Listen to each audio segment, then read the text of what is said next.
ada 2 nih stroke nih yang karena pecah pembuluh darah dan juga karena aliran darah tersumbat. Nah, penyebabnya tuh beda nggak sih, Dok? Ya, penyebabnya sebenarnya lebih banyak yang sumbatan. Jadi yang sumbatan nih, macam-macam ya. Jadi mau dari orang kena diabetes bisa kena, darah tinggi bisa kena, orang misalnya kena infeksi berat ya di otak tuh juga bisa kena. Terus kadang ada kelainan jantung dia bisa kena juga. Iya. Yang genetik juga banyak gini gitu. Jadi sebetulnya yang sumbatan nih banyak banget lah faktor risikonya, dan sesuai karena dia banyak penyebabnya, persentasinya dia tuh terkena, kalau misalnya stroke itu lebih banyak jauh prevalensinya di yang sumbatan ketimbang yang pendarahan. Nah, kalau pendarahan ini sebenarnya lebih simpel ya, orang-orang darah tinggi itu risiko. Kadang ada 1-2 juga misalnya yang ternyata punya aneurisma, kelainan pembuluh darah di otak, nggak terdeteksi, taunya pecah misalnya seperti itu. Nah, pendarahan otaknya kadang lumayan heboh dan nggak semua bisa diselamatin kadang.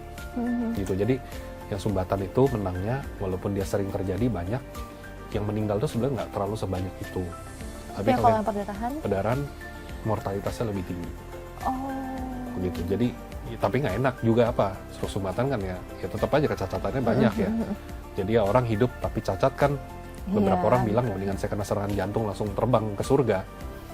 Kalau masuk surga ya. Kalau masuk surga? Iya, kalau masuk surga. Oke.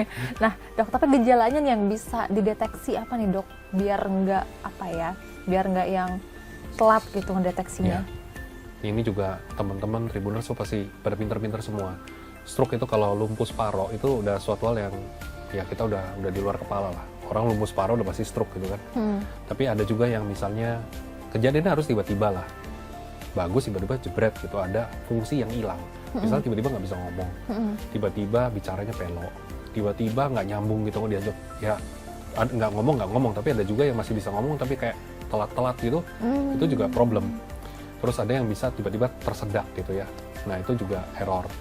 Ada yang juling ya, juling juga ada walaupun persentasenya lebih kecil ya. Ada juga yang kesemputan atau baal doang, misalnya separuh badan tuh bisa juga.